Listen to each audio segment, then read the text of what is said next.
Olá, podcasts.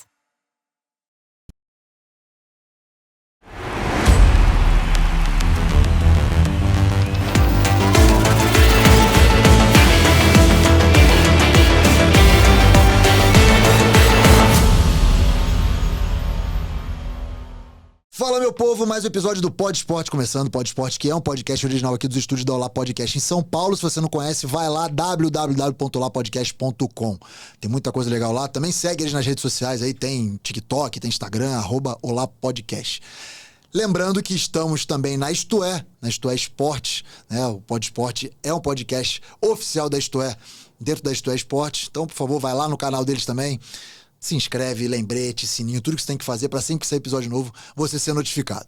Hoje vamos falar com uma pessoa sempre especial que está aqui, mais uma vez uma delas, é um preparador físico com uma larga experiência. Vamos falar sobre muita coisa legal, sobre a sua carreira, sobre as suas passagens por diversos esportes, né? Acho que também tem essa questão do preparador físico não estar especialista em um esporte só. Teve muito tempo em um, mas teve experiências em outros esportes. Vamos falar sobre muita coisa legal aqui. Seja muito bem-vindo ao Pod Esporte. Léo Cursino, obrigado, cara. Obrigado pela sua presença. Obrigado, Diogo. Eu sou feliz em poder falar de esporte com alguém que está há muito tempo nessa área. Né? Nossa senhora, faz tempo. Passou do tempo, né? Léo, então vamos lá, cara. Por que eu sempre... E aí as histórias são diferentes, mas eu acho que sempre convertem para o mesmo lugar. O cara foi ser preparador físico, né? A gente tem os ex-atletas, né? Que não conseguem se livrar do esporte, vão por esse caminho.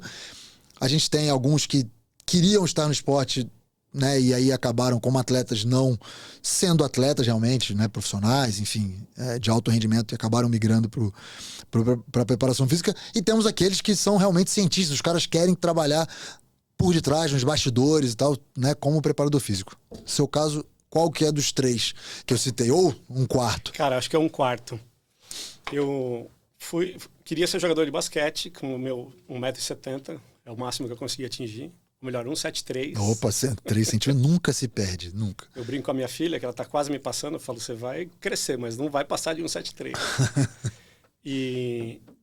E aí entrei na faculdade para ser técnico de basquetebol. Mas aí eu ainda fazia licenciatura plena, né? Que era a graduação e a parte de dar aula em escolas. Léo, coloca o seu microfone aí um pouquinho para captar bem o áudio. Perfeito. E aí comecei a fazer o curso de Educação Física e ali comecei a perceber outras possibilidades dentro da Educação Física.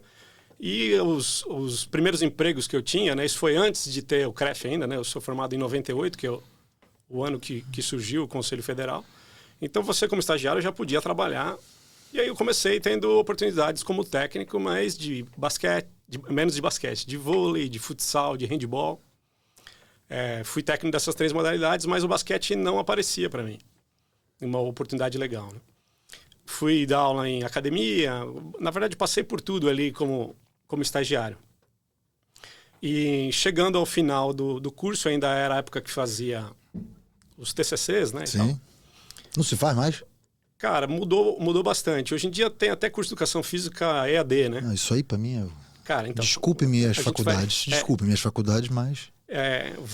A gente vai discutir um pouco isso aí, acho que aqui na conversa. Mas muito bem. Tinha, né, que fazer ali um trabalho de conclusão de curso.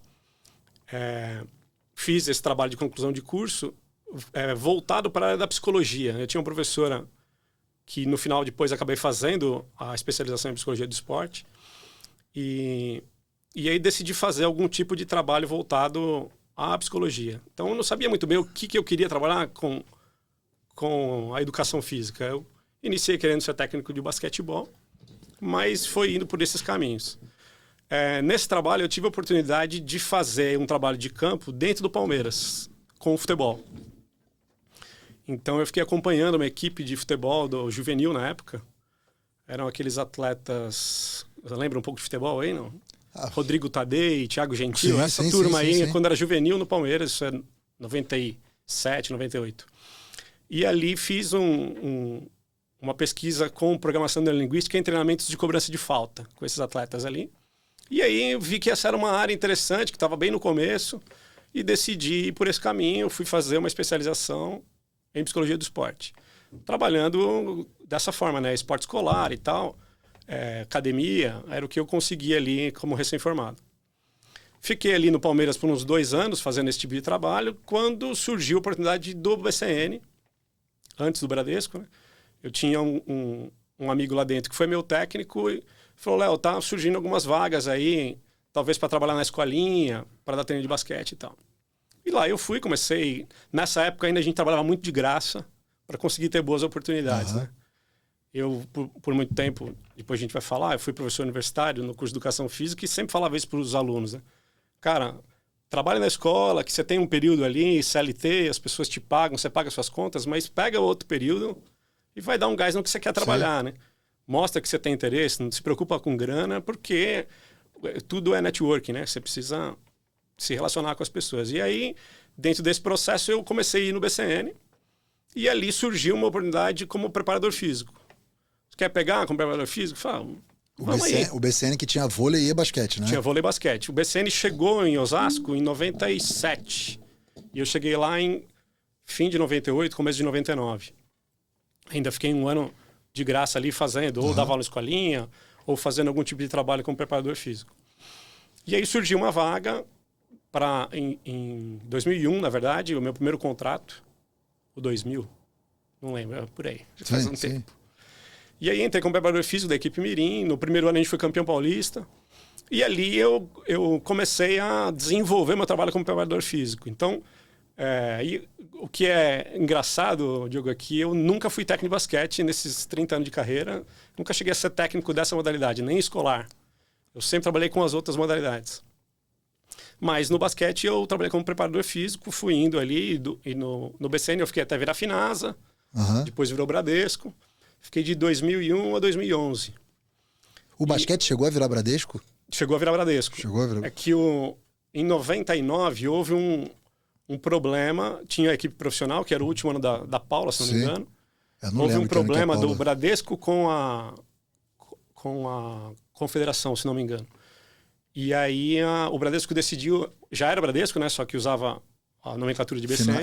Decidiu tirar a equipe profissional de basquete. Só ficou com o vôlei. Então eles investiram, quando virou Finasa, investiu no vôlei, que foi Zé Roberto para lá e tal.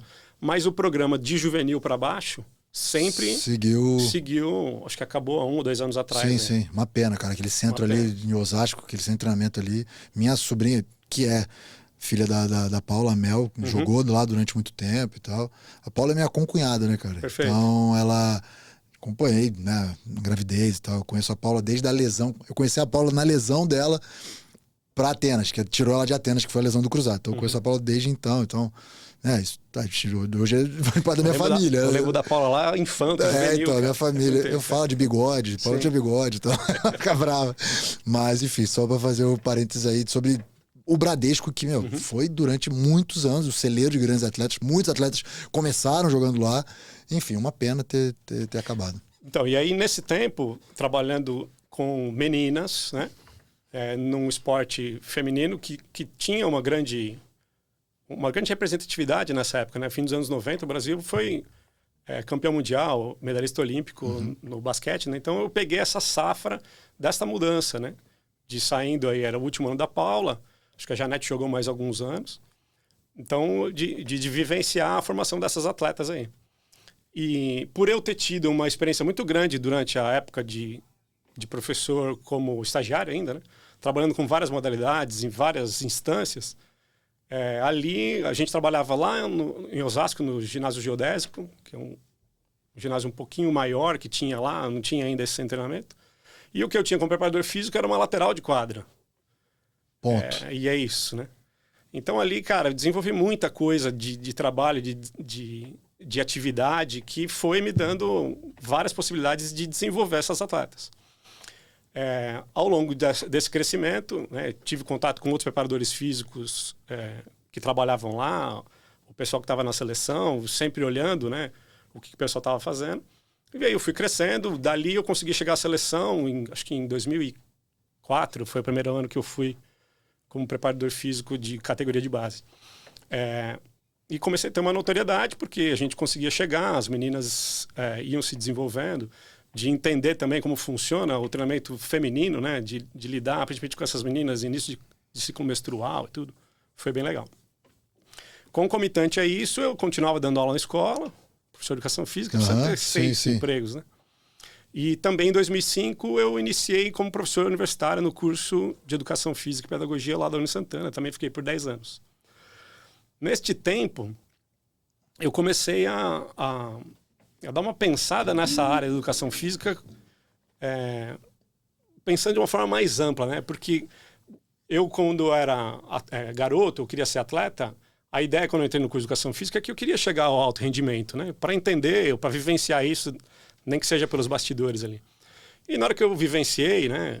Cheguei em equipes que estavam jogando Campeonato Brasileiro ou Campeonato Paulista, ou cheguei a uma seleção, eu vi que haviam muitos problemas de base, né? Para a educação física que faziam problemas para a gente, né? Eu, como preparador físico, principalmente trabalhando, e isso se estende até hoje, dos 10 aos 14 anos, não importa a modalidade, o atleta chega extremamente cru de movimentos motores que eles deveriam ter aprendido com 6, 7, 8 anos. Então comecei a ver essa necessidade que a educação física escolar pudesse contribuir, né?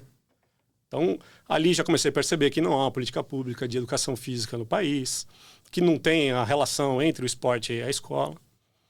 E comecei a pensar sobre esse tipo de situação. Ali, dando aula no curso de Educação Física, entre 2005 e 2010, comecei a perceber também essa fuga dos professores, né? Os caras começaram a entrar no curso de Educação Física para ser personal, para dar aula na academia, para ir para o... Não tinha o CrossFit ainda, mas para a parte mais estética.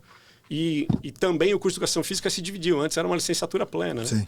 Então dividiu para quem era licenciatura, quem queria ir para a escola. Eu peguei o último ano, eu sou formado em educação física. Eu peguei o último ano de licenciatura plena. Que eu acho que é o mais ideal. Mas, ok, foi dividido.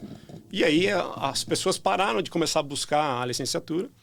E o curso da licenciatura começou a não formar tantos professores. E você começa a olhar a educação física na escola, né? Eu trabalhando na educação física escolar também, comecei a perceber que a educação física não é vista nem pela escola como algo tão importante quanto é a matemática ou o português, né? Já é um problema hierárquico. E também não há nenhuma preocupação em conteúdo, né?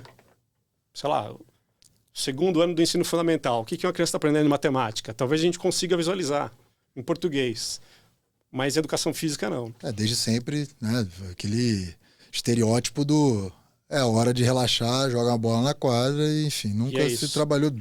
Eu, pelo menos, eu tive ótimos professores de educação física, mas, em suma, era isso, né? Em suma, era... a bola aí, vai jogar, vai experimentar. Essa é uma realidade. A gente depende... Pelo menos um esporte por bimestre e tal, e vai... A gente depende do professor abnegado. Exatamente. Que é isso. A gente lembra de um bom professor.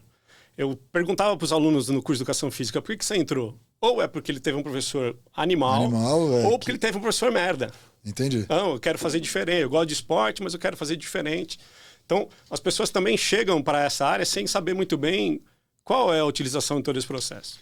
Então, isso começou a culminar na minha cabeça nessa época. Nesse tempo, casei e tive filha, né? Minha única filha, Mariana. E, como a gente estava comentando antes de a gente começar a gravar, né? Em 2010, eu tive um convite para montar o primeiro time de basquete feminino lá do Maranhão, que hoje em dia é o Sampaio Correia, que acabou virando... Então eu fui em 2011, né? Então decidi sair do Bradesco, pedi demissão e fui ajudar nessa montagem. Na verdade, eu vendi uma consultoria de 3 meses para ir lá fazer todo esse processo, porque financeiramente não valia eu mudar para o Maranhão, né? E também tinha minha filha e tal. Desde 2004 eu estava na seleção. Em 2009 minha filha nasceu e em 15 dias eu tive que viajar por um campeonato. Fiquei longe e eu ali percebi que talvez não era isso que eu queria, principalmente nesse primeiro momento, né? De estar muito fora de casa e tal. Então eu fiz uma escolha, eu era casado na época, e aí abri uma empresa com a minha ex-mulher da área de marketing. A gente abriu a Pepper Agência, que cuidava de gestão de imagem de atletas. Tivemos alguns... 2000 e o que é isso? 2011. Cara, bem comecinho, negócio de bem rede comecinho. social. A gente pegou os Jogos Olímpicos de Londres, né? Tem até uma história interessante, porque nos Jogos Olímpicos de Londres, a Isiane era o nosso carro-chefe, né? Foi a primeira agenciada nossa, porque era do basquete. Eu tava em uma agência que era concorrente sua, MVP. A MVP, MVP perfeito. Esportes. Isso. E aí, nos Jogos Olímpicos, houve um problema com a Isiane. A Isiane foi cortada, porque ela... na época, né, disseram que ela levou o namorado na concentração, alguma coisa assim. E foi quando a gente fez um mailing da agência, né? Porque isso aconteceu em Londres, né? Não, acho que estava na França ainda, antes de começar os Jogos. E por 3 dias e 3 noites ainda era o telefone fixo, o telefone da agência tocou. E qual que foi a real? Foi isso mesmo? Cara... Porque tem sempre 3 versões, né? Tem a sempre sua, 3 versões, minha e a verdadeira. A real é que não havia necessidade de um corte, desse. Né? Porque a gente conhece nos bastidores que esse problema talvez possa ser abafado em inúmeras modalidades que a gente conhece. Né? Então havia alguns problemas já de relacionamento dela com a confederação, que acabou culminando nisso. Para a gente foi ruim, a gente tinha contratos fechados lá no Maranhão com algumas universidades que queriam usar a imagem dela. A gente acabou perdendo, mas em compensação ajudou depois, né? Porque a gente desenvolveu o mailing do mundo inteiro de assessoria de imprensa para a gente poder divulgar. Então, quem acho que mais se beneficiou foi Sidão, Dani Lins, o Fulvio no basquete, Jefferson Sabino, que era do atletismo, foram nossos atletas. E a gente conseguiu desenvolver alguns tipos de trabalho. E a Isiane nem tanto, porque a gente acabou lidando com essa gestão de crise, que no fim foi interessante. Para mim, principalmente, que eu sou um cara da educação física extremamente eclético, de entender de tudo, de tentar fazer de tudo. E a gente ali, a minha ex-mulher era da área do marketing, e nesse dia ela precisava dar uma declaração. Então, o discurso que tem gravado da ESPN, da qual ela fala, cheio de... Eu que escrevi para ela, cara, ajudamos. Foda, né? Hoje tudo bem, né? Passou e tal, mas imagina no momento ali, cara. Pesadíssimo. E é bem na hora que a gente decidiu fazer uma troca, né? Então, eu estava usando toda a minha credibilidade como preparador físico para tentar agenciar atletas e mudar, né? Minha primeira tentativa de mudança diária mesmo, de sair da quadra, né? E aí, perfeito. A agência foi andando, eu continuei dando aula na faculdade e tal. Você trabalhou com a Bauer Find também? Sim, a gente agenciou a Bauer Find durante um tempo e veio pela Denise. A Denise foi nossa agência. Voltando de Londres... A Denise é parceiraça, cara. A Denise já esteve aqui. A Denise é das nossas. Pô. Ela recebeu um convite, acho que foi em Londres mesmo. Ela fechou com a Bauer Find. Ela tinha um contrato, não sei, acho que acabou, mas ela tinha um contrato com a Bauer Find alemã. Pois foi isso. A Bauer Find alemã entrou em contato com a gente, porque quando a gente ia acabar de fechar a exclusividade de imagem com ela, com a agência. Uhum. E aí, sei lá, 2 semanas depois, os caras lá procuraram. Então, obrigatoriamente, a gente teve que lidar com esse processo. Fizemos um vídeo bem interessante com ela, que foi comercializado e divulgado por lá, aqui no Beco do Batman, até a gente foi fazer. E aí, por esse intermédio, a Bauer Find Brasil acabou nos contratando para fazer a gestão de imagem deles durante um tempo. Então, foi bem legal. Nesses, vamos dizer assim, 5 anos aí que a agência andou, as coisas fluíram legal. Porém, como você comentou, era o começo, né, desse trabalho. A gente ainda trabalhava com fanpages, então a gente cuidava de todo o conteúdo. O atleta não tinha ainda tanta autonomia, né, no conteúdo como tem hoje. E aí, gradativamente, as coisas foram se difundindo para cada lado.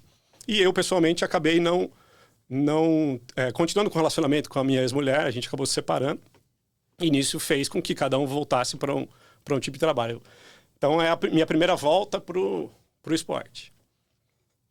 Então, nesse momento, ali em 2015, se não me engano, 2015, eu volto pro basquete, aí no basquete masculino, convite do Diego Geleilati, que estava no Paulistano na época.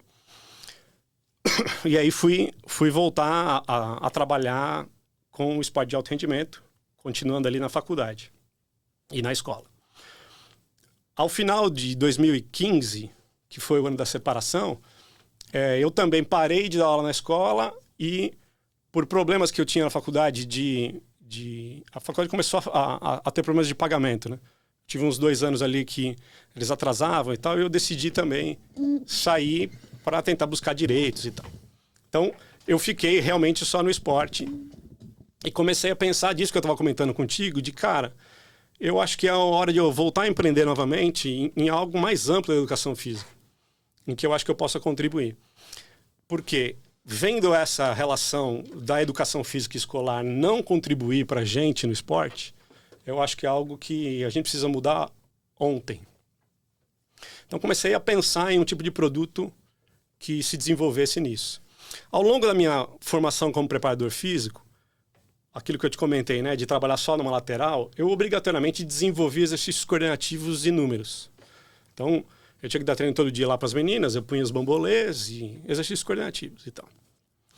Isso fez com que as minhas atletas começassem a ter um rendimento interessante. E aí eu fui estudar isso. Né? Por que ela está tendo esse rendimento interessante? Então, eu comecei a perceber que sempre que eu trabalhava um tipo de exercício coordenativo com o atleta, do qual ele não conhecia, eu gerava um estresse neuromotor interessante. Então, estudando, né? Podemos entrar num assunto mais técnico? Claro, vai, não. Manda bala aí. Quando você vai fazer um exercício que você conhece, controle motor, o seu cérebro gera uma média de 50 MHz de potência para gerar o estímulo elétrico e levar até a sua fibra muscular contrair. Quando você faz um exercício do qual você não conhece, o seu cérebro gera o dobro, quase 100 MHz. Isso faz com que você utilize muito mais neurotransmissores para que o sistema nervoso central mande esse estímulo elétrico até as suas fibras se contraírem.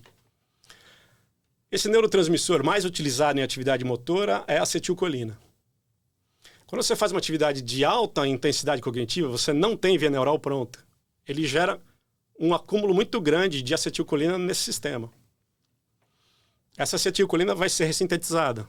Então, ela se quebra, né? A mielina fica no sistema nervoso e sobra o acetil-CoA. Se você lembra lá do terceiro ano da sua faculdade, acetil-CoA é um dos ácidos do ciclo de Krebs, que tem a função de ir lá buscar ácido graxo. Né? Para ela ter uma volatilidade grande ali no sangue, as trocas químicas que acontecem fazem com que o seu sangue tenha uma quantidade maior de amônia nesse momento, que é um grande neuroinibidor. Então, na prática, o que eu percebia? É que sempre que eu fazia uma atividade coordenativa de alta intensidade, eu gerava um estresse neuromotor, um cansaço, que era interessante para o atleta, principalmente no basquete. Por quê? E aí eu estendo isso para o vôlei, para o handebol, para todos os esportes de ineditismo. Entendi. Você precisa, no final, estar cansado igual o seu adversário, porém, se você tem uma resiliência coordenativa maior, você vai ser mais preciso. No basquete, é Faz isso. sentido, é. Faz muito sentido. Se eu tô cansado, mas eu arremesso e a bola cai, acabou meu problema. Eu posso estar cansado. Então eu comecei a desenvolver esse tipo de trabalho e aí mudei toda a minha percepção como preparador físico em pautar todo o meu planejamento de treinamento em cima da capacidade coordenativa. Então, aprendi na faculdade o treinamento em bloco ou trabalhar por capacidades físicas e ali eu decidi fazer uma mudança e isso foi positivo para mim. Caralho, que foda, hein? Interessante, porra! Né? E aí isso foi me dando notoriedade, porque os atletas realmente sentiam essa diferença e por esse tipo de trabalho eles sempre faziam algo novo. O trabalho não era tão lesivo, mas deixava o atleta extremamente sagaz. Né? Entendi. Porque sempre trabalhar antes da automatização do movimento, né? Principalmente com atletas novos, em que ele cria uma via neural mais ampla, na hora que ele automatizou o movimento e ele tem essa via neural maior, né, usa mais neurônios para fazer algo simples, ele consegue aperfeiçoar com mais longevidade. Você consegue dar um exemplo prático assim de exercício coordenativo de alta intensidade? Sim, vamos supor, você vai fazer um skipping, elevação de joelho, certo? Eu faço lá a elevação de joelho, vamos imaginar a escadinha de coordenação, Sim. 2 vezes em cada degrau, ok? Você consegue pedir para o atleta acelerar. No momento que você coloca, vamos agora fazer com o movimento dos braços alternados, certo? Sim. Ele já vai ter uma dificuldade porque ele está colocando outro segmento. Se ele tem essa dificuldade, eu peço, em vez de você fazer com os braços alternados, você vai fazer com os braços estabilizados, que é algo que muitos técnicos não utilizam, né? Já ensina o movimento sem o atleta aprender a estabilizar certo segmento para não perder a velocidade do outro. Então, eu comecei a estudar essa questão de que são neurônios diferentes. Desassociar, tipo, membro superior e membro inferior. Tem uma brincadeira que eu faço, você tenta fazer aí. Você vai abrir o braço aqui. Agora eu vou passar vergonha em rede nacional. Mão esquerda na ponta do nariz. Mão esquerda na ponta do nariz. Mão direita na orelha contrária. Na orelha Na contrária. hora que eu falar já, a gente vai trocar. Bate 2 palmas e troca. Já. Eita! É. Caralho, velho. Então, ó, é um exercício extremamente complexo. Nossa, meti a mão no olho. É porque eu sempre ensino, né? Aí eu consigo fazer. Mas aqui nós estamos falando de 2 hemisférios cerebrais. Fiquei curioso né? agora. Lado direito controla o esquerdo, lado esquerdo controla o direito. Ele é duplamente cruzado. Tem um tempo rítmico em que você tem que tomar uma atitude motora no tempo certo. Então, toda essa complexidade é a forma de construir o movimento. Certeza, tem um monte de gente em casa tentando fazer agora. É possível. Então, essa foi a ideia que eu comecei a desenvolver nessa atividade. Perfeito. Lá em 2016, eu falei, cara, eu acho que eu descobri uma metodologia de construção coordenativa. Pensei comigo. Será? Né? Comecei a escrever sobre isso. E pensando em empreender, eu pensei, cara, a gente tem que vender educação física nas escolas igual se vende robótica ou inglês hoje. Ela tem que ser uma extracurricular. Não é extracurricular. Dentro da educação formal. Hoje você faz, sei lá, você vai numa escola, tem Red Balloon. Sim. E na hora da aula de inglês... ela tá dentro da... Ela tá inserida no... É verdade, no currículo. Então... Começou primeiro com a história da extracurricular, mas a escola começou a incrementar dentro da grade. A escola começou a comprar uma metodologia para vender, ou como ele faz robótica, ou como... Entendi. Perfeito? Pensei nisso. Falei, cara, eu vou desenvolver uma metodologia de educação física. Fui procurar o que eu precisava, então eu escrevi essa metodologia pautada no que a gente aprendeu na Faculdade de Educação Física, né? De todo o controle motor. Porém, eu criei um método que o aluno faz durante 10 a 15 minutos do início da aula com esse tipo de exercício. Para quê? Para aumentar a frequência cardíaca, para preparar o aluno já para a atividade que ele vai fazer de educação física e para desenvolver esse estresse nanomotor que é extremamente positivo cognitivamente. Porque, pela abordagem psicomotricista, quanto mais acervo motor você tem, mais você vai ampliar as suas conexões neurais do sistema nervoso central. Desta forma, como eu percebi, de criar esse tipo de exercício, eu crio um estresse nanomotor diário, uma bomba de estímulos que, principalmente nessa fase entre os 6 aos 10 anos, a criança é uma esponja muito maior do que a gente, claro, macaco velho. Claro. Então, montei essa metodologia dentro desta ideia de trabalhar com um método, né, algo fixo ali entre 10 a 12 minutos de atividade, e uma abordagem de metodologia de educação física para que o professor planeje esse tipo de atividade durante o restante das aulas. E aí decidi montar a 5 Sistemas de Ensino, que é a minha empresa hoje, para vender esse tipo de trabalho nas escolas. Né? Para que, de forma filosófica, eu penso o seguinte, se eu consigo entregar ali, entre o 5º e o 6º ano, uma criança com muito acervo motor, ela pode usar isso para tudo. Ela pode usar isso para matemática, para o português. Se ela vai para o esporte, ela pode jogar basquete, vôlei, futsal, handebol, pebolim, bote, cuspe, distância. Não há limites para essa criança que tem um trabalho motor desenvolvido. Entendi. O que a gente vê hoje, você que é do handebol, você desce lá para ver, sei lá, sub-13, sub-12, você vai ver as crianças tendo dificuldade em aprender os fundamentos da modalidade e pouquíssimo controle motor. Não sabe correr de costas, trocar de direção direito. Por quê? Porque não foi feito, né? A educação física na escola, ela é algo obscuro, né? Sim. A gente não consegue ter uma ideia de padrão. Então foi isso que a gente pensou como produto.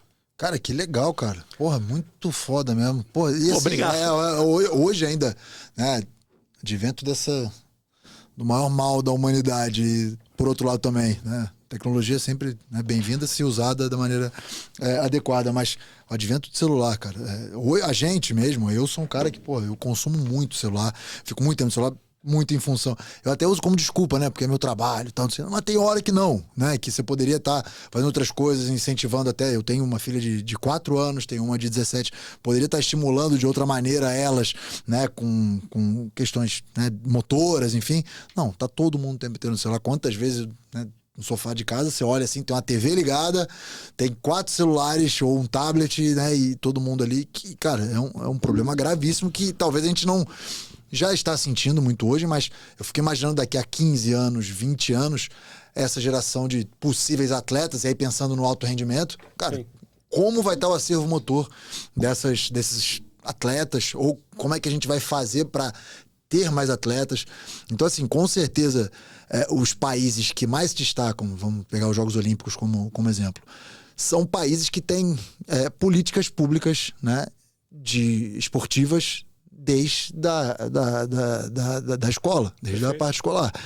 Então, assim, esse tipo de trabalho que você faz com a sua empresa, como chama? Sincov? É 5. 5.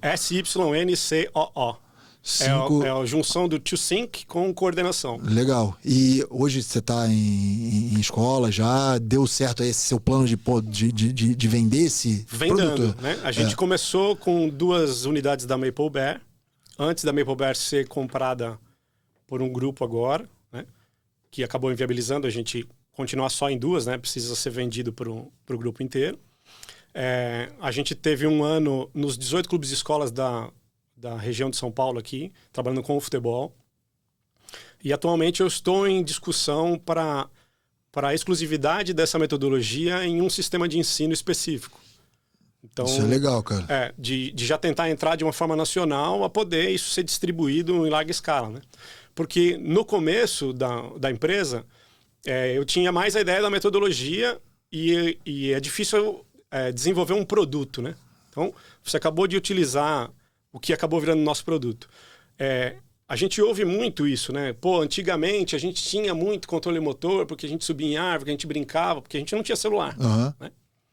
Se você vai perceber isso com a sua filha hoje ou com as crianças mais jovens, que as pessoas dizem que estão piores. Eu digo o contrário, elas estão melhores, porque as crianças não se machucam. Também. Elas aprendem e não se machucam. A gente estava sempre ralado. Eu não lembro eu com algum cotovelo, algum joelho limpo com 10, 12 anos, né? Não, hoje eles aprendem, porque o quanto de estímulo, principalmente de pixel, que se tem desde os 2 anos de idade hoje, dá uma capacidade de percepção que é muito mais assertiva. Então, hoje, e principalmente por um tipo de método assim, pelo número de repetições que essa criança faz, ela aprende com mais facilidade do que a gente. Entendi. Talvez ela não tenha a analogia que a gente tem, né? A gente foi completamente analógico, né? O nosso aprendizado não tinha nada digital. Mas essa assertividade, eu vejo que a gente consegue garantir se for específico a prática dessa atividade. Então, o nosso produto foi tentar desenvolver uma comunicação que pudesse protagonizar a educação física, né? Você tem um filho na escola, você já foi na reunião e quis falar com o professor de educação física? Não. Você vai para falar com o professor de matemática. Né? Então, não tenha, o pai não está preocupado com o que tem na aula de educação física. Se a criança voltar e falar, eu fiz queimada hoje eu joguei queimada, hoje eu joguei queimada. Hoje eu fiz escadinha. Hoje eu joguei queimada. As pessoas não estão preocupadas. Falam, pô, mas queimadas você fazia no primeiro ano e você está no 9º e você joga queimada ainda? Não tem alguma outra coisa? Acho que nem chega na fase desse diálogo, né? Da pergunta. Então, eu tentei empreender em um segmento que é obrigatório por lei, né? 2 vezes por semana precisa ter aula de educação física na escola básica. As escolas bancam esse professor, o professor está lá, mas a escola não sabe muito bem o que ele tem que fazer, como que ele tem que fazer e como que a gente pode provar o que está sendo feito, né? Então, pode falar. Não. Segue aí, que me ocorreu algo aqui. Mas segue aí. Então, a gente pensou em usar esse tipo de situação para criar o produto. Então, a gente criou uma avaliação por vídeo. Então, a ideia do método o aluno é filmado nos primeiros dias de aula, ao fim do bimestre ou trimestre, a gente refilma. E aí, os softwares que a gente usa no esporte aí, clipa o vídeo, né? O aluno no primeiro momento e no segundo, e a gente consegue dar essa comparação. E aí o pai, a escola consegue ver, né? Que entre um momento e outro houve um trabalho, e que trabalho foi feito, e o que aqueles exercícios coordenativos podem contribuir de forma cognitiva ou na formação do aluno. Então, pensando nisso que você comentou, hoje 75% do povo consome vídeo diariamente, né? E mais de 80% da população aqui no Brasil usa o WhatsApp. Sim. Então, a gente entrega direto no WhatsApp do pai. Legal.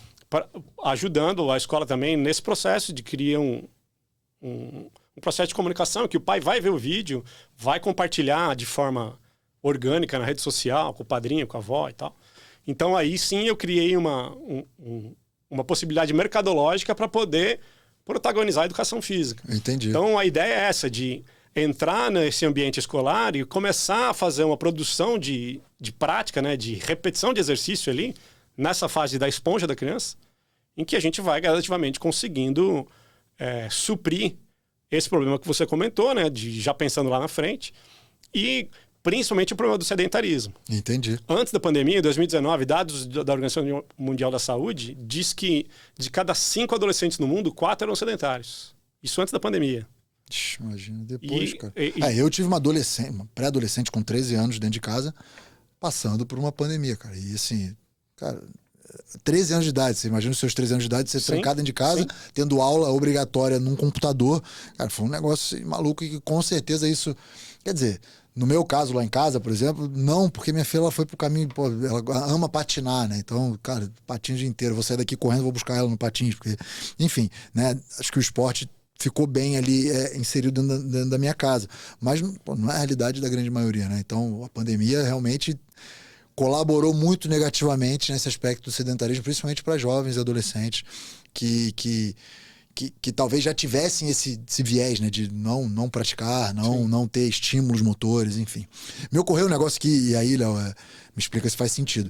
Claro, assim, conversando com você, é muito óbvio que você é um apaixonado pela educação física, né? Educação física escolar, né? Por toda essa importância que se tem nesse período, da questão da criança ser uma esponja realmente nesse período, de trazer muita coisa para ela e de agregar e isso realmente incorporar no acervo motor dela.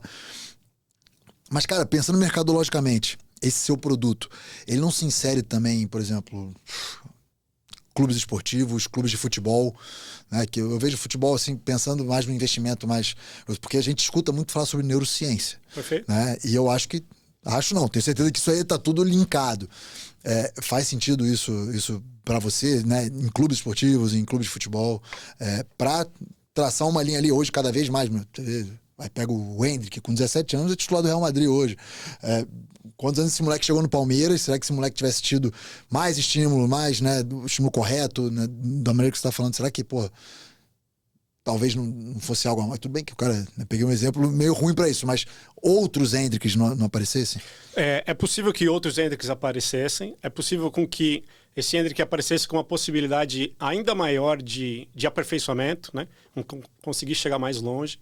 Mas o mais importante e o mais difícil de se vender é, para que exista um Hendrick, quantos garotos precisaram passar nesse processo? Né? Então, apesar de eu ter criado um produto, eu ainda tenho uma ideia filosófica de que a gente precisa usar do esporte para desenvolver a educação. Né? Se a gente olha em todas as modalidades, seja na sua ou no futebol, a gente vai achar poucos atletas desses profissionais que a gente diz que chegou, que tem alguma boa formação, ou que vai saber o que fazer quando virar um ex-atleta. E muitos desses processos não viraram atletas profissionais e também não estudaram. Né? Porque o esporte, aparentemente, não dá este valor necessário para os conteúdos que esse aluno precisa aprender na escola para ele ser um cidadão e um profissional, não importa a área que ele for trabalhar, com excelência. Entendi. O que eu vejo muito, por ter trabalhado com atletas e já ter... As minhas atletas lá do primeiro time já tem 30, 35 anos hoje, com filhos e tal. Dessa época, não tem nenhuma atleta que virou atleta profissional. Uma ou outra. Acho que uma. Mas todas são médicas, são advogadas, são profissionais em alguma área, de todas que saíram lá de Osasco, da periferia de Osasco, porque... além do esporte, deram importância, né? Tinham talvez a família ou algum segmento que deu importância a fazer as duas coisas junto, né? Sim. Então, a ideia desse produto é, além de entrar dentro desse processo de educação física, começar a fazer com que o esporte visualize essa necessidade. Né? Entendi. Que a comunidade também no entorno prioriza essa importância. Eu tive a oportunidade eu sou do Rio, né? E a minha primeira oportunidade como atleta em São Paulo foi numa equipe, na extinta equipe da Metodista São Bernardo, que você deve ter ouvido falar e tudo, que foi um projeto que eu acho que teve muito sucesso, muito por esse pensamento da questão e a gente era um discurso muito claro, e eu tive a oportunidade de trabalhar como treinador também nas equipes de base, e era o discurso de todo mundo e era muito, muito bem alinhado. Atleta, não sei se alguém vai virar aqui, mas cidadão com certeza. Então esse envolvimento do esporte com a educação era uma prioridade nossa. O cara não tinha nota, podia ser o Pelé do negócio. Tá fora. Não vai entrar. Então, assim, a gente tinha uma preocupação muito. E eu lembro que eu, como atleta, já da equipe de alto rendimento da Metodista, né, na época, a primeira do Brasil, né? Eu comecei a faculdade de Educação Física, parei. Comecei publicidade, parei. Aí retomei Educação Física e aí terminei. Esse processo todo, cara, eu ficava, cara, eu tenho que fazer, porque eu preciso entregar isso, porque senão vão me tirar do time. E aí, não sei se tirariam realmente, porque a gente tava falando, mas, cara, esse negócio que me aguçou, cara... Criou-se um ambiente para que você tivesse a resiliência de terminar. E aí se usava quem formava Educação Física para trabalhar nas categorias de base e tal. Cara, e era era muito legal, um sistema que se retroalimentava. Um projeto, cara, de muito sucesso que, infelizmente, né, como boa parte dos projetos esportivos no Brasil, teve começo, meio e fim. Né? Mas acho também muito em função do projeto ser a união do poder público, da prefeitura de São Bernardo, com o poder privado, que era a Universidade Metodista de São Paulo. Então, cara, desde a clínica de fisioterapia que a gente usava, ela atendia a comunidade, ela era uma clínica escola, onde alunos de fisioterapia atendiam, né, alunos do último ano, alunos de pós-graduação atendiam também. Cara, entendeu? Isso rolava, atendia a comunidade por valores, né, de baixo custo e tal, e os atletas viviam ali. Então, cara, tô vendo atleta de alto rendimento, muitos atletas que jogaram Olimpíadas estavam ali. Tô sendo atendido por uma clínica com muita gente capaz e tudo. Pô, o atleta tá aqui, por que eu não vou ser atendido por esse cara? Então, assim, isso... Clínica de nutrição, clínica de fisioterapia, clínica de fisiologia. Então, cara, foi um projeto muito legal. Eu acho que atingindo todos esses pontos aí que você citou, né? De usar o esporte de uma maneira mais ampla, de uma maneira, né, educacional, que crie esse ambiente, realmente que as pessoas queiram pensar no pós. Porque atleta, cara, eu posso falar isso muito tranquilamente, que eu hoje faltam 2 meses quebrados aí pra eu encerrar minha carreira. Cara, eu vivi 85% da minha carreira achando que ia ser para sempre, que, pô, é muito legal, e é realmente muito legal. O cara que eu sempre tive o privilégio de gostar de treinar, de, sabe, querer estar na quadra, querer melhorar, nunca tive problema com rotina, pô, rotina é comer isso, blá, blá, blá. Eu nunca tive problema com isso. E, pô, é muito legal, só que, cara, você tem que saber que tem prazo de validade, e eu sou um privilegiado de mesmo hoje capenga na quadra, eu vivo isso até hoje, entendeu? Mas não é para todo mundo. O cara com 35 anos, 36 anos, ele hoje já começa a pensar. Hoje não, né? Hoje até vai um pouquinho mais, mas ele já começa a afindar. Então, se a gente falar de esportes que exigem muito mais ainda na questão profissional, né? De, pô, são raros aí os esportes, vamos falar vôlei, basquete, de caras de 40 anos jogando, né? Handebol você ainda consegue, por uma questão técnica, tática, da realidade do país hoje para essa modalidade, você ainda consegue levar, mas outros não. Então, cara, eu acho... Esporte individual é mais difícil. Esporte individual é muito difícil, cara. Deve ter falado com o Nori aí, que tem, acho que não tem nem 30 anos, já tá mais quebrado. Nori, pelo amor de Deus. E ele falou que vai para outra, né? Sim. Bichinho enjoado. Cara, e aí, né, só pegando, já que você pegou o gancho do Nori, falando das modalidades que você trabalhou aí, né, pensando em... deixando um pouquinho de lado a parte da... Podemos chamar de neurociência, é isso? Sim. Da neurociência. As modalidades que você trabalhou, basquete, o que mais você trabalhou? Eu trabalhei com basquete, com handebol, com vôlei, com o polo, com a ginástica artística. Nos últimos anos aqui, trabalhei no Pinheiros. E o Pinheiros é um clube diferente, né, do que se tem no país. Lá existe um departamento, que é o CAA. Sim. Te atende aí há muito tempo. Que oferece preparadores físicos, né? É um centro único, comandado por uma direção e um coordenador, que distribui esses preparadores físicos no início do ano para as modalidades. Então, ali eu tive a oportunidade de trabalhar com várias dessas modalidades, muito pensando nessa minha forma, né, de trabalho, e aí tive a oportunidade de lidar com coisas diferentes. Mas, assim, falando do esporte inédito, né, que é basquete, vôlei, futsal, handebol, em que o atleta precisa ter um pensamento tático, né, e escolher qual fundamento ele vai fazer. O tempo inteiro. Eu não vejo diferença nenhuma nessa minha ideia de preparação física. O trabalho vai ser o mesmo sempre, vai ter alguma especificidade de algum fundamento. Eu tive uma experiência diferente, que foi o ano passado, esse ano, na verdade, em que eu trabalhei com a ginástica artística, que foi a primeira vez em que eu desenvolvi o trabalho para o esporte individual, que foi bem interessante. Com os menores ou já com os... Com a equipe adulta lá no Pinheiros. E o que eu vejo que é um grande problema no esporte ao longo desses anos é a questão do planejamento de treinamento, em questão de volumes e intensidades, quando você vai trabalhar em comissão, né? Então, O primeiro processo foi uma grande discussão com as técnicas, de a gente conseguir afinar, de eu conseguir contribuir nesse processo de entender que hora treinar, que hora folgar, que hora dar um pico de atividade, que hora dar uma atividade mais moderada, para que a gente consiga ter uma longevidade maior do atleta. Você comentou, né? Você com mais de 40 anos consegue ainda jogar porque você teve um aprendizado competitivo diferente do que se tem hoje. É algo que, voltando lá para o método 5, a gente propõe uma ideia diferente de ensino para as crianças da competição. A gente aprendeu a ganhar e perder, que é muito bom e muito ruim, né? É maravilhoso ganhar, a gente se sente muito feliz, e é desesperador perder, é extremamente sofrido, criou-se traumas na nossa vida. Como diria saudoso Sérgio Hortelã, a lama é doída. A lama é doída, assim, você perder uma final, ela é muito sofrida, né? Mas eu digo que a gente aprendeu errado, né? A gente no esporte não ganha e não perde. Você ganha um presente ou você perde alguém. Já perdeu um pai, mãe? Já. Isso é perder, querido, né? Esta sensação, você não tem como aprender. Não, ele precisa aprender a perder. A instituição competitiva vai ter um vencedor e todos os outros não serão. Você tem 20 anos de carreira, você sabe as vezes que você venceu e você sabe todas as vezes que alguém venceu no seu lugar. E, com certeza, você perdeu muito mais do que ganhou. Então, entender que a competição ela é educativa é algo que vem se perdendo, não só no esporte, ou na educação física-escolar, ou na sociedade. Porque, aí é a minha opinião, tá? O ganhar e perder tá errado. A nomenclatura certa é ou eu venço, ou eu sou vencido.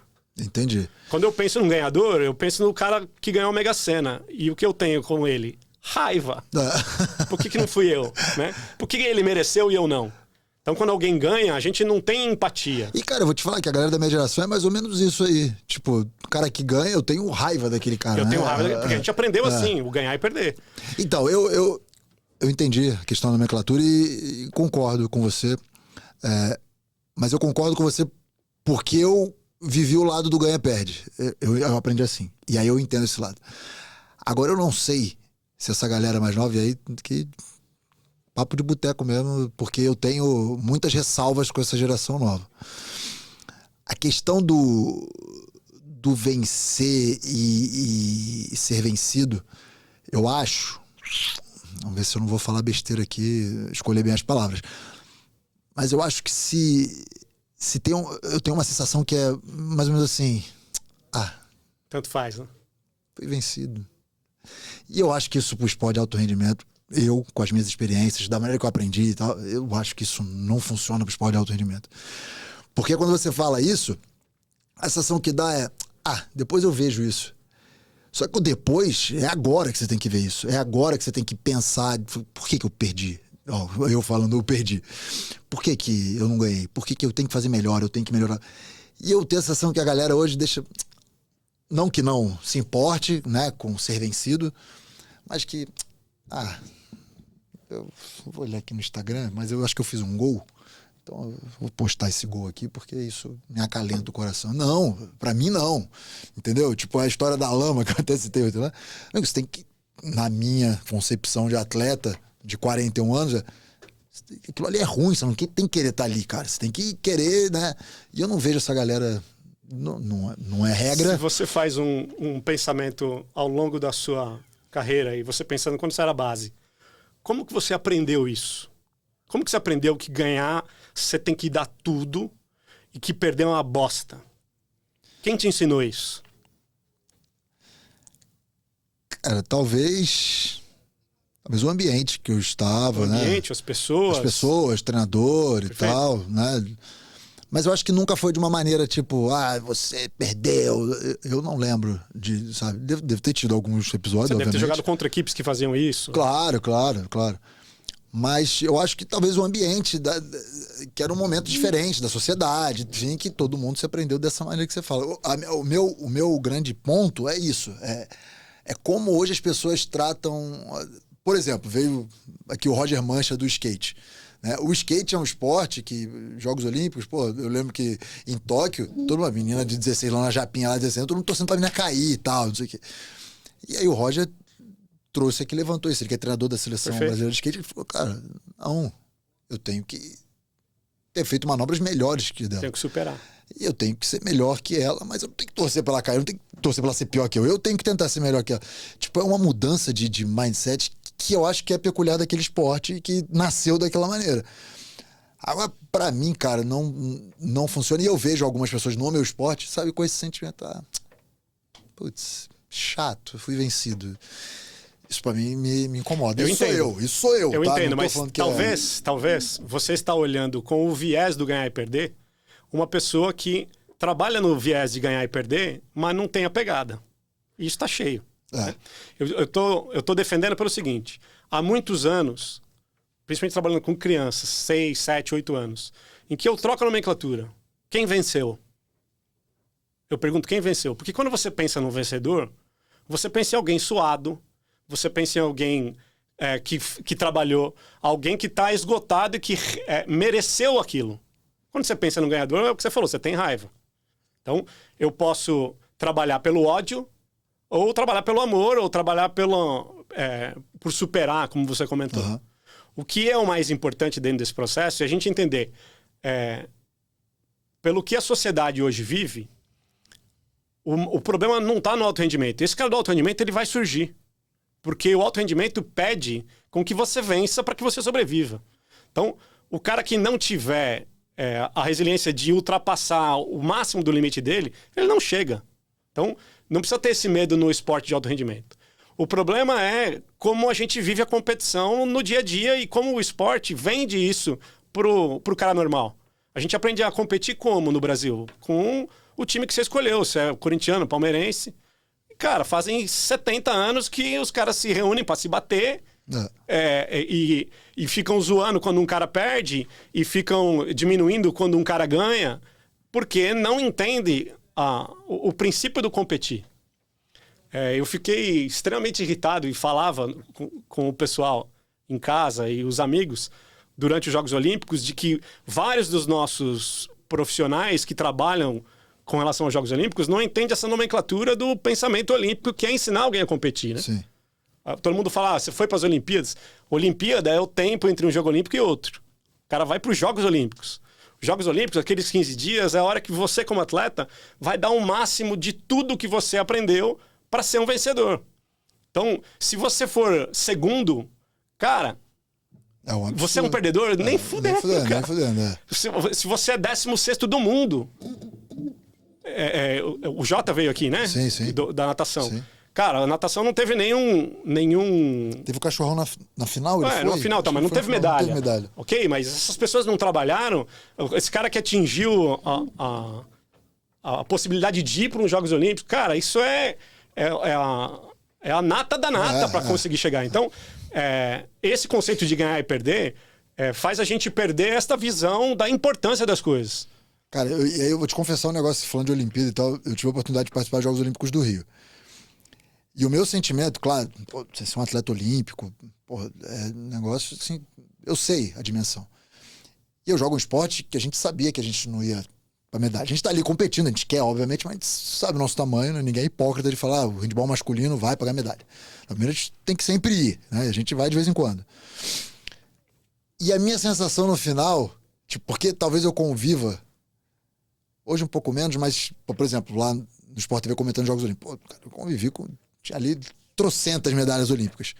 Eu me coloco num lugar de... Não é derrotado, mas eu me coloco num lugar de, sabe, de um degrau pra baixo, de um... E na minha cabeça é assim, vai ser difícil alguém tirar da minha cabeça. Os caras são medalhistas olímpicos. Eu tenho uma cunhada que é bicampeã olímpica. Tipo, é um negócio, é tipo descer um ET aqui e falar comigo, eu estar com essa pessoa, almoçando com essa pessoa. Na minha cabeça funciona assim. Mas, é óbvio que você estar nos Jogos Olímpicos. Quantas pessoas têm a oportunidade de ser atletas olímpicos no mundo de sei lá quantos bilhões de pessoas, né? Então, assim, tem essa questão. O que claro que necessitou do alto rendimento, a pessoa que ela tem esse pensamento que eu citei aqui, ela provavelmente não vai caminhar no alto rendimento. Mas eu vejo também uma preocupação de olhar, tem o olimpismo, a história do olimpismo e tal, mas não sei se eu tô conseguindo assim, chegar no ponto, mas cara, você tem que ter alguma coisa a mais, velho. tipo, da competição, sabe? Tem que, se você quer o alto rendimento, você tem que ter alguma coisa a mais. Eu vejo muita gente que hoje está no esporte de alto rendimento, que equipes adultas de handball hoje praticam alto rendimento dentro do Brasil, né? Talvez não seja o nível do alto, mas é um alto rendimento. As pessoas que, sabe, não... Cara, não tem aquele negócio. Se você entender como nomenclatura, e aí voltando ao conceito de neurociência, o que tiver incutido dentro da sua cabeça, as experiências que você teve, e você formar o conceito disso, é o que vai fazer o diferencial. Quando a gente fala em perder, né, o Barão Pierre de Coubertin, que criou o olimpismo, ele usa uma frase que todo mundo usa para tirar a frustração da derrota. O menino chegou em segunda, mas falou, não, o importante é competir. Ele falou essa frase no infinitivo, que o importante é competir. Acabou, você foi vencido, entra em outra. Acabou, você foi vencido, você entra em outra. Acabou, você venceu, foda-se, entra em outra. O que faz você aprender, o que faz você viver, o que faz você atingir os seus objetivos, é você competir.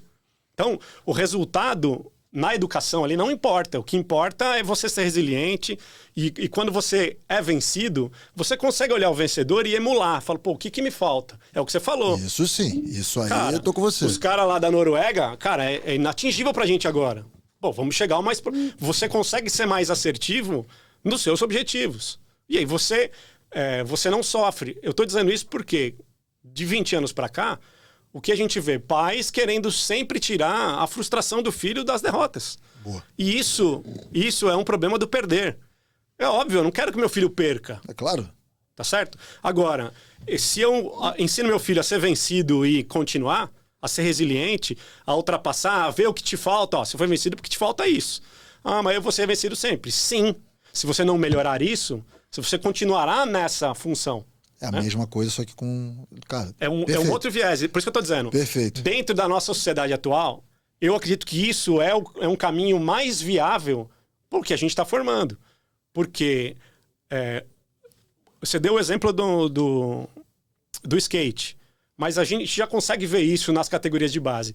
Uma visão muito mais cooperativa do que a gente tinha quando era base. Sim, eu não lembro de ter amizade com alguém de outro time. Não, claro que não. Que claro louco, que não, cara. Nunca, Queria nunca. matar aquela pessoa. Porque a gente foi criado assim. Era Rock Balboa na TV, cara. É matar o outro lado, é porrada. A gente, qualquer coisa, brigava, porque a gente queria só o resultado. Não importa como ele viesse.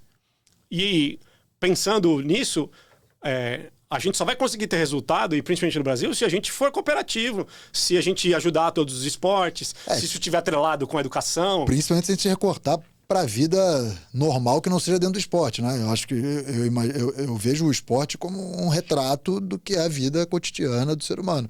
Se a gente faz esse recorte realmente para a vida, faz muito sentido, muito sentido. É que eu acho que esse conflito geracional de nomenclatura, da maneira que... convivo com um moleque que tem idade pra ser meu filho, cara. Sim. Que eu jogo, né? Que tá no meu dia a dia. E, cara, às vezes eu sou o velho chato, né, cara? 41 anos, cheio de dor, eu sou o cara chato que vou cobrar, e talvez da maneira menos ética e politicamente correta do mundo, né? Eu vou cobrar o moleque, vou bater na porta do quarto do moleque lá, meu irmão, e aí? Não, e aí o que? É uma porra, que você não tá dormindo agora, sabe? Eu sou dessa época, eu sei que as coisas, né, mudam e tal, tem muita coisa que... Eu não acho que mudou, eu acho que é adequar. Porque adequa, eu penso exatamente. da seguinte forma, se você vai ensinar a sua modalidade handball para uma criança de 8, 9 anos, tá certo? Nessa idade aí, talvez ele já aprenda a fazer a recepção e um arremesso, ok? Se eu informar para esse aluno como é que tem que receber, você tem que fazer um triangulinho com a mão, na hora que a bola vier, você vai amortecer. Se eu informei isso, e ele não faz, eu tenho que cobrar igual você cobrou aí. Igual o Bernardinho, eu cobrava a Paula pequena. Uhum. Eu tenho que cobrar mesmo, não importa a idade que ele tem. Porque se eu informei uma coisa que aquela criança tem a capacidade cognitiva de entender e executar... Ele tem que reproduzir. Ele tem que reproduzir. Agora, o que eu não informei, eu não tenho que brigar com essa criança. E eu vejo muito isso nas categorias de base. Os técnicos brigando, ou às vezes querendo o resultado de coisas das quais ele não informou, ele não criou o conceito na criança. Entendi. Então, eu acho que é um pouco isso. Hoje, eu vejo que a geração é mais assertiva. Como a gente era muito de analogias, a gente aprendeu um monte de coisa por estímulo lá, em um momento na sua categoria de base, com 16, 17 anos, você começou a perceber as coisas que você veio recebendo. Eu acho que a geração hoje, ela percebe mais rápido. Porém, a gente tem que ser bem assertivo. Entendi. A gente tem que dar uma informação digitalizada. Ó, é isso que eu quero de você e é isso que eu vou te cobrar. Isso aqui eu não vou te cobrar, pode ser mais livre. E aí a pessoa vai conseguir aprender e vai incutir essa questão. Porque no final você vai ver que a competição é algo interno. É o quanto você aceita o limite. Nem me fale isso aí não, de competição interna, porque isso aí, acho que hoje eu entendo que são traumas na minha vida que... Então, pode ser um trauma, mas também o que me trouxe até aqui, com é certeza. o que te trouxe até aí, assim, é um movimento de como você pensa a vida. Qualquer atleta... eu não vi nenhum atleta de alto rendimento, tirando do futebol, tá? Mas, assim, dos esportes olímpicos, que tem uma vida atrelada a você tá fazendo outra coisa durante a sua vida profissional de atleta, que depois que parou, não teve sucesso no que foi fazer em qualquer área. Porque o cara desenvolveu esta resiliência de, cara, vai tomar deu porrada, errado, né? vou de novo. O atleta não desiste. E é isso que é o maior ensinamento que a educação física pode trazer para um ser humano normal. Muito, né? cara, muito. Se a gente pratica atividade física, se a gente tem esse tipo de pensamento, a gente não fica com depressão, a gente não briga, a gente não sofre, a gente vai tentar achar uma saída. Cara, muito legal, assim, o que você desenvolveu. Acho que é um trabalho de formiguinha mesmo, né? De divulgar, das pessoas conhecerem, porque... Pô, você explicando aqui faz total sentido. Eu bati o olho lá nas suas coisas e tudo, mas você falando, acho que dá mais um... acho que é um grande desafio seu, é como comunicar o que realmente a 5 faz. E, pô, que bom que você teve a oportunidade, né, de me ensinar aqui como funciona, ensinar para quem tá disposto a aprender, a conhecer a 5, essa sua metodologia. E, cara, quem quer conhecer mais da 5, né, como você falou aqui, acha onde? Entra em contato a gente como? tem o site www.5.com.br. Vou deixar aqui na descrição. A gente tem a rede social, que é @método5 no Instagram. Legal. E ficar de olho ali. Ali também vai ter as minhas redes sociais. Eu estou sempre tentando demonstrar um pouco desse conteúdo. Mas é isso. Pô, é legal. Começar a divulgar, até por isso que eu vim, para poder falar bastante sobre isso, porque é algo que eu tô nessa resiliência, né? De ir ali mostrando e tentando fazer com que isso cresça cada vez mais. E, cara, quem sabe, pô, um dia a gente veja, né, crianças, adolescentes, jovens que tenham participado do Método 5 chegando nos Jogos Olímpicos, né, e aí aumentando essa base, né? Não tem jeito, pra gente ter uma pirâmide bonitinha chegando com mais gente lá em cima, a gente precisa cada vez aumentar a base. E eu acho que a educação física escolar é o caminho. Eu acho que tem muitos países que servem de exemplo pra gente. Claro que isso tem que estar atrelado ao poder público, tem que estar atrelado a políticas públicas de fomento à educação física, ao esporte. Mas, cara, acho que sementes como a sua, da 5, acho que são... Eu tive uma oportunidade lá em 2016, que eu fiz participei, né, da preparação nos Jogos Olímpicos do Rio. Eu apliquei a metodologia 5 com os atletas ali, o Marcelo Huertas, o Raulzinho, o Nenê, o Giovannone e tal. Mas eram já atletas profissionais. Só que eu tive a oportunidade antes do Jorginho, que hoje é armador de Franca, né? Ele ainda estava no Pinheiros. Quando ele saiu do Pinheiros para ir para a D-League, o empresário dele contratou a gente para fazer uma preparação voltada a esse trabalho coordenativo. Eu digo assim, o Jorginho foi um cara que hoje é o meu exemplo de quem conseguiu atingir os níveis mais altos dos exercícios coordenativos. Eu cheguei em exercícios coordenativos inimagináveis de controle motor, com um nível de complexidade, para ele fazer esse processo. E ele foi para os Jogos Olímpicos agora, então até fiz um post na época comentando Legal. Desse trabalho, porque a gente conseguiu contribuir dentro desse processo e eu acho que a minha preocupação nem é tanto com que esses atletas cheguem, porque eu acho que vão chegar. Eu tenho realmente uma preocupação de uma política pública mais ampla, cara, com que a gente consiga fazer, como é nos Estados Unidos, como é no Japão, em que a escola consiga contribuir com o esporte. E que o esporte esteja atrelado lá na educação física escolar, né? Que a gente possa buscar no 3º, no 4º ano, alguém já preparado para aprender o fundamento das modalidades. Pô, muito legal, cara. Acho que ações como essa, eu conheço outro lugar em São Paulo que é um projeto começando e tal, que chama H10 Escola da Bola, né? Que tem um projeto para não especializado. Então, pô, você que é a sua criança jogando futsal. Não, ela vai experimentar tudo aqui, cara, através de esportes com bola, de atividades com bola, enfim. Acho que são projetos muito legais que tendem a ajudar muito, né, tanto num processo educacional quanto num processo esportivo de longo prazo. Perfeito. Léo, obrigado pelo seu papo, cara, obrigado pelo seu tempo. Acho que foi muito bacana, muito esclarecedor aqui. E aí, isso é uma coisa legal aqui do Pod, que eu desenho sempre na minha cabeça uns papos, putz, acho que vai pra esse lado. Cara, ele foi pra outro completamente diferente. Legal. Pô, muito legal, espero que você tenha curtido, cara. Não, curti bastante. Obrigado pela oportunidade. É um assunto que eu adoro falar, você percebeu? Se deixasse, a gente ia ficar aqui até amanhã. Obrigado Boa. mesmo. Vou deixar aqui suas redes sociais, tudo da 5 também aqui, pra galera acompanhar, seguir, compartilhar, tá bom? Maravilha, obrigado. Valeu. E pra você que acompanhou esse episódio do Pod Esporte, não esquece de se inscrever nos nossos canais, tá bom? Ó, tem muita coisa pra você seguir, ó. Tem o Pod Esporte no Instagram, tem Isto É Esporte no Instagram, tem o canal do YouTube do Pod Esporte, tem o canal do YouTube aqui da Isto É, das publicações da Isto É. Então, por favor, dá aquela moral pra gente, certo? Um abraço, até a próxima, valeu, fui!